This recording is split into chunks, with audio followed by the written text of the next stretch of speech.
भाई आज मैं आप लोगों के लिए लेकर के आया हूं 10 मिनट में 60 सबसे इंपॉर्टेंट क्वेश्चन बेटा आपके पूरे समाज विज्ञान से। मेरे भाई ये सारे क्वेश्चन आपसे डायरेक्ट टकराने वाले हैं जवाब देने जाएंगे बेटा अपना बोर्ड एग्जामिनेशन का पेपर। और ये सारे क्वेश्चन आपकी प्रिपरेशन को मेरे भाई 100 टाइम बूस्ट करने वाले हैं।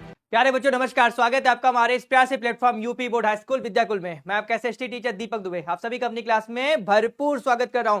मेरे भाई आज मैं आप लोगों के लिए लेकर के आया हूं 10 मिनट में 60 सबसे इंपॉर्टेंट क्वेश्चन बेटा आपके पूरे समाज विज्ञान से। मेरे भाई ये सारे क्वेश्चन आपसे डायरेक्ट टकराने वाले हैं जवाब देने जाएंगे बेटा अपना बोर्ड एग्जामिनेशन का पेपर। और ये सारे क्वेश्चन आपकी प्रिपरेशन को मेरे भाई 100 टाइम बूस्ट करने वाले हैं। तो बिना देरी किए हुए हम लोग आते हैं अपने इस क्वेश्चन पे और एक एक क्वेश्चन मेरे भाई आपके लिए मोस्ट इंपॉर्टेंट होने वाला है।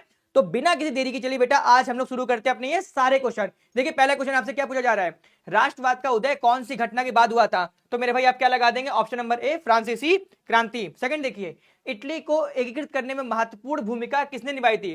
बेटा जब आपसे महत्वपूर्ण भूमिका की बात करेगा तो आप लगा देंगे जोसेफ मेजनी साहब। ठीक है, नेक्स्ट देखते हैं, जर्मनी के एकीकरण में किसने भूमिका निभाई थी? ऑटोमन बिस्मार्क ने, हिटलर ने, विलियम प्रथम ने या मेटरनिक ने? तो बेटा इसका ऑप्शन हो जाएगा option number A Hitler, sorry Otto von Bismarck.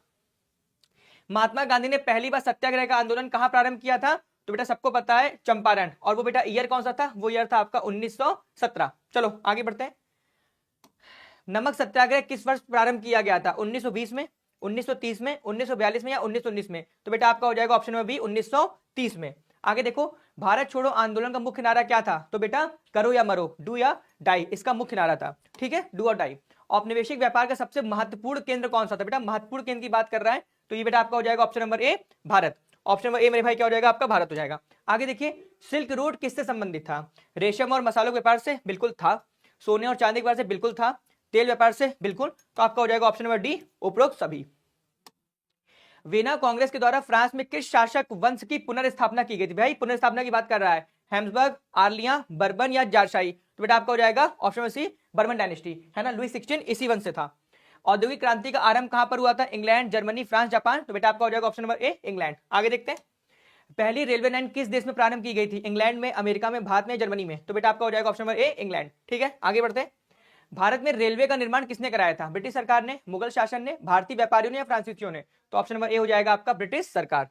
आगे बढ़ते हैं, कंपोजिटर शब्द का क्या अर्थ होता है? तो बेटा इसका अर्थ होता है एक व्यक्ति जो मुद्रण के लिए बेटा क्या करता है? पाठ की रचना करता है। जापान में कब और किसके द्वारा छपाई की तकनीक लाई गई थी? 18वीं शताब्दी में अरब यात्रियों द्वारा? बिल्कुल नहीं। 6वीं शताब्दी में चीनी रेशम? बिल्कुल नहीं बेटा। 8वीं शताब्दी में विश्वासी? नहीं बेटा, इसका हो जाएगा ऑप्शन अभी चीन के बौद्ध मिशनरियों ने, है ना, चीन के बौद्ध मिशनरियों ने। अब बेटा गुलामगिरी में जाति व्यवस्था के अन्याय के बारे में किसने लिखा है? तो बेटा आज ये आपका हो जाएगा पहला क्वेश्चन होमवर्क का। बेटा किसका बेटा?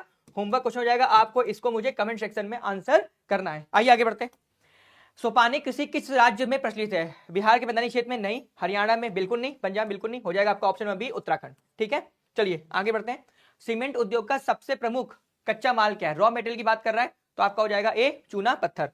आगे बढ़ते हैं, कौन भारत का सबसे बड़ा लौह उत्पादक राज्य है बेटा? तो आपका हो जाएगा ऑप्शन नंबर सी उड़ीसा। ठीक है, नेक्स्ट देखते हैं, मरुस्थलीय मृदा का विस्तार निम्न में से कहां पर है? उत्तर प्रदेश में, राजस्थान में, कर्नाटक में या महाराष्ट्र में? तो बेटा ऑप्शन नंबर बी राजस्थान में। ठीक है, आगे बढ़ते हैं, काली मृदा का दूसरा नाम क्या है? बलुई, रेगुर, साल या पर्वती? तो बेटा हम काली मृदा को रेगुर के नाम से भी जानते हैं। आगे देखिए, प्लास्टर ऑफ पेरिस किससे बनाया जाता है? डोलोमाइट से? नहीं बेटा। जिप्सम? हाँ, बी एकदम हो जाएगा आपका, जिप्सम एकदम राइट आंसर हो जाएगा। आगे बढ़ते हैं, भांगड़ा नागल परियोजना किस नदी पर अवस्थित है? ठीक है, तो बेटा आपका हो जाएगा ऑप्शन नंबर सी सतलज नदी पर। कौन सी मिट्टी कपास की खेती के लिए सर्वोत्तम मानी जाती है? बेटा कपास की खेती के लिए कौन सी मिट्टी होती है? तो सबको पता है बेटा वो ब्लैक सॉइल मतलब काली मृदा। ठीक है, आगे बढ़ते हैं, भारत के किस भूगर्भीय समूह में कोयला पाया जाता है? तो बेटा आपका हो जाएगा गोंडवाना, है ना, गोंडवाना। ठीक है, चलिए कौन सी मिट्टी सर्वाधिक उपजाऊ होती है? पर्वतीय, मरुस्थलीय, पीली, जलोढ़? तो बेटा जो एलुवियल सॉइल होती है, जलोढ़ मृदा, ये सबसे ज्यादा फर्टाइल होती है। आगे बढ़ते हैं, भारत के किस राज्य में सौर ऊर्जा के विकास की सर्वाधिक संभावनाएं हैं? किसकी बेटा? सौर ऊर्जा के विकास की बात कर रहा है तो आपका क्या हो जाएगा? आपका हो जाएगा ऑप्शन नंबर सी राजस्थान। आगे देखो, भारत के किस राज्य में वन का सबसे अधिक विस्तार है? बेटा सबसे अधिक विस्तार वन का पूछ रहा है, केरल में, कर्नाटक में, मध्य प्रदेश में, उत्तर प्रदेश में? तो आपका हो जाएगा ऑप्शन नंबर सी मध्य प्रदेश। इसको टाइगर स्टेट के नाम से भी जानते हैं, याद रखिएगा। आगे देखिए, तट रेखा से कितने किलोमीटर क्षेत्र में सीमा अपवर्जक आर्थिक क्षेत्र कहलाता है? 100 nautical mile, 200 nautical mile, 150 nautical mile या 250 नॉटिकल माइल? तो आपका हो जाएगा option number B 200 nautical mile. सर्वोत्तम कोयले का प्रकार कौन सा है? एंथ्रासाइट, पीट, लिग्नाइट या बिटुमिनस? तो बेटा आपका क्या हो जाएगा? आपका हो जाएगा एंथ्रासाइट सर्वोत्तम प्रकार का कोयला है। ठीक है, आगे देखो, प्राकृतिक गैस किस खनिज के साथ पाया जाता है? बेटा ये आपका सेकंड होमवर्क क्वेश्चन है, ये मेरे भाई आपका सेकंड होमवर्क क्वेश्चन है, जिसका आप लोग मुझे आंसर करेंगे कमेंट सेक्शन में। ठीक है बेटा, वीडियो को लाइक भी कर दीजिएगा और भर के कमेंट करिएगा। आगे बढ़ते हैं। श्रीलंका ने 1956 में किस भाषा को कानून बनाकर एकमात्र राजभाषा घोषित की थी? तो हो जाएगा आपका ऑप्शन नंबर ए सिंगली। ऑप्शन नंबर ए सिंगली एकदम करेक्ट हो जाएगा। आगे देखिए, बेल्जियम की सामुदायिक सरकार में निम्नलिखित में किसके मध्य सत्ता की साझेदारी हुई थी? बेल्जियम की बात कर रहा है, तो आपको पता होना चाहिए क्या आंसर हो जाएगा इसका। बेटा इसका आंसर हो जाएगा आपका ऑप्शन नंबर ए, विभिन्न सामाजिक समूह के मध्य में, है ना, विभिन्न सामाजिक समूह के मध्य में क्या हुआ था? सत्ता की साझेदारी हुई थी। आगे देखो, राजनीतिक दलों के सामने कौन सी चुनौतियां आती हैं? तो आंतरिक लोकतंत्र न होना बिल्कुल एक समस्या है, परिवारवाद हाँ बेटा समस्या है, धन और अपराधी तत्वों का प्रभाव बिल्कुल समस्या है। तो आपका हो जाएगा ऑप्शन नंबर डी। ठीक है, आगे बढ़ते हैं। निम्नलिखित में से किस देश के साथ बेल्जियम अपनी सीमा साझा करता है? ठीक है, इटली, स्विट्जरलैंड, लग्जमबर्ग, स्पेन। तो इसके हिसाब से आपका हो जाएगा ऑप्शन नंबर सी, लग्जमबर्ग। संघात्मक शासन प्रणाली में अधिकारों का विभाजन होता है केंद्र और इकाइयों के मध्य में, एक राज्य और अन्य राज्यों के मध्य में? नहीं, ये नहीं होगा। व्यवस्थापिका और कार्यपालिका? नहीं। व्यवस्थापिका और न्यायपालिका? नहीं। आपका हो जाएगा केंद्र और राज्य के मध्य में ना, संघवाद की बात कर रहा है, फेडरल सिस्टम है ना, इसमें डुअल गवर्नमेंट होती है, याद रखिएगा, स्टेट की और सेंट्रल की।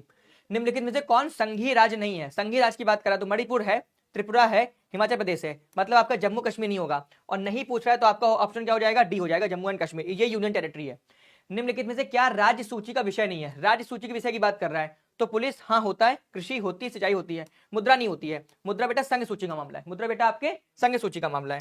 ठीक है, भारतीय संघ में अवशिष्ट शक्तियां किसको मिलती हैं? है ना, अवशिष्ट शक्तियां राज्य को नहीं मिलती है। ए और बी आंसर नहीं होगा, डी ऑप्शन नहीं होगा, आपका हो जाएगा बी संघ, है ना, संघ एकदम करेक्ट हो जाएगा। आगे देखते हैं, समवर्ती सूची में संबंधित विषय नहीं है। समवर्ती सूची में संबंधित विषय नहीं है, नहीं को एक बार ध्यान से पढ़ा करो तुम लोग। ठीक है, तो बेटा आपका हो जाएगा डी विदेशी मामले, ये संघ सूची का विषय और आपसे समवर्ती सूची पूछी जा रही है। संविधान के अनुसार भारत की राजभाषा क्या है? भारत की राजभाषा क्या है? चलो ये मैं आपको देता हूं, बहुत इजी क्वेश्चन है, ये मैं आपको दे देता हूं बेटा होमवर्क, जिसे आप लोग मुझे कमेंट सेक्शन में आंसर करेंगे। ठीक है, आप बच्चे बताएंगे कि भारत की राजभाषा आखिर क्या है, हिंदी है, उर्दू है, संस्कृत है या अंग्रेजी है। ठीक है, ये रहा आपका क्वेश्चन जो आप मुझे कमेंट सेक्शन में आंसर करने वाले हैं। भारत में सर्वाधिक बोली जाने वाली भाषा कौन सी है? उर्दू, अंग्रेजी, हिंदी या पंजाबी? तो बेटा हिंदी, है ना, लगभग 40% पॉपुलेशन हिंदी बोलती है। भारतीय संविधान की 8वीं अनुसूची में कितनी भाषाओं का समावेश किया गया है? 20, 22, 24, 26? तो बेटा आपका हो जाएगा ऑप्शन नंबर बी, 22 भाषाएं इसमें इंक्लूड है। निम्नलिखित में से किसमें महिलाओं के लिए आरक्षण है ना, रिजर्वेशन कहां दिया गया है? विधानसभा में नहीं, लोकसभा में फिलहाल के लिए नहीं है, 26 के बाद हो जाएगा इसमें, राज्यसभा में नहीं, आपका हो जाएगा फिलहाल के लिए पंचायती राज संस्थान, जहां पर लगभग 33% का आरक्षण महिलाओं को मिला हुआ है। ठीक है, भारत में पंचायती राज की स्थापना कब हुई थी? 80 में, 90 में, 92 में, 2004 में? तो आपका हो जाएगा ऑप्शन नंबर सी, 1992 में। आगे देखते हैं, भारत में कुल कितने संघीय राज्य हैं, या भारतीय संघ में टोटल कितने राज्य? स्टेट की बात कर रहा है तो सबको पता होगा टोटल 28 राज्य हमारे यहाँ देखने को मिलते हैं। आगे बढ़ते हैं, बैंक का कार्य नहीं है, लॉकर सुविधा? हाँ बैंक का कार्य है। नगद साख बैंक का कार्य है, क्रेडिट कार्ड हाँ बैंक का कार्य है। बेटा बैंक स्वयं सहायता समूह नहीं बनाता है, तो ऑप्शन भी एकदम करेक्ट हो जाएगा। आगे देखो, भारत के केंद्रीय बैंक कौन सा है? तो बेटा आपका पहले लिखा हुआ option number A, reserve bank of India, है ना, जिसको हम लोग आरबीआई कहते हैं, है ना, ये भारत का एक केंद्रीय बैंक है। ठीक है, भारत की वित्तीय राजधानी किस शहर को कहा जाता है ना, फाइनेंशियल कैपिटल की बात कर रहा है तो बेटा हो जाएगा आपका ऑप्शन नंबर ए, मुंबई को इंडिया की फाइनेंशियल कैपिटल कहा जाता है। अर्थव्यवस्थाओं का बेटा क्षेत्रक, है ना, यहाँ आप लोग क्षेत्रक लिख लीजिएगा। कितने क्षेत्रक है? तो मैंने कई बार पढ़ाया है, टोटल 3 क्षेत्रक है, प्राथमिक, द्वितीयक और तृतीयक। ठीक है, आगे बढ़ते हैं, भारत में नीति आयोग की स्थापना कब हुई थी? 1950 में? नहीं। 1951 में? बिल्कुल नहीं। 2005 में? बिल्कुल नहीं। 2015 में आपकी नीति आयोग की स्थापना हुई थी। ठीक है, इनमें से कौन आर्थिक क्रिया नहीं है? कृषि, बेरोजगारी, बीमा, परिवहन? तो बेटा ऑप्शन में बी, है ना, बेरोजगारी बेटा आपकी आर्थिक क्रिया नहीं है। किस क्षेत्र को तृतीय क्षेत्र कहा जाता है ना, तो बेटा सेवा क्षेत्र को हम लोग क्या बोलते हैं?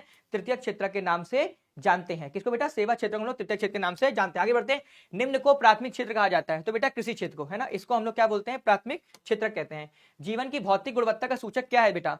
तो जीवन प्रत्याशा, शिशु मृत्यु दर, मौलिक साक्षरता, ये सभी बेटा, ये सभी आपके जीवन की भौतिक गुणवत्ता है। कार्यों के बदले में जो पारिश्रमिक मिलता है उसे हम लोग क्या कहते हैं बेटा? उसे हम लोग क्या बोलते हैं? उसे हम लोग आय कहते हैं। ठीक है, आगे बढ़ते हैं, प्रारंभिक अवस्था में मनुष्य अपनी आवश्यकताओं की पूर्ति कैसे करते थे? तो बेटा बार्टर सिस्टम के द्वारा, है ना, वस्तुओं के आदान प्रदान के द्वारा। आगे देखते हैं, 1 रुपए का नोट कौन जारी करता है? 1 रुपए का नोट कौन जारी करता है? तो बेटा केंद्र सरकार, है ना, केंद्र सरकार 1 रुपए का नोट जारी करती है। आगे देखो, भारत में साख के प्रमुख स्रोत क्या है? औपचारिक, अनौपचारिक, ए और बी दोनों बैंक से, तो आपका हो जाएगा ऑप्शन नंबर सी, ए और बी दोनों। आगे देखते हैं, स्वयं सहायता समूह में किस प्रकार के लोग आते हैं? तो बेटा सामाजिक पृष्ठभूमि वाले लोग इसमें इंक्लूड किए जाते हैं। आगे देखो बेटा, विदेशी व्यापार क्या होता है? ये आपका बेटा इकोनॉमिक सेक्टर का क्या है, होमवर्क है, जिसे आपको मुझे कमेंट सेक्शन में आंसर करना है। तो बेटा देखिए, मैंने आपको 10 मिनट में मैंने आपको 60 क्वेश्चन, वो भी सबसे इंपॉर्टेंट क्वेश्चन कराए हैं, जो आपको बोर्ड एग्जामिनेशन में एज इट इज देखने को मिल जाएगा और आपकी प्रिपरेशन को मेरे भाई 100 टाइम बूस्ट कर जाएगा। तो आप लोग अच्छे से तैयारी करते रहिए, अपने एग्जामिनेशन को बेस्ट बनाइए और मेरी शुभकामनाएं आपको। Wish you all the best.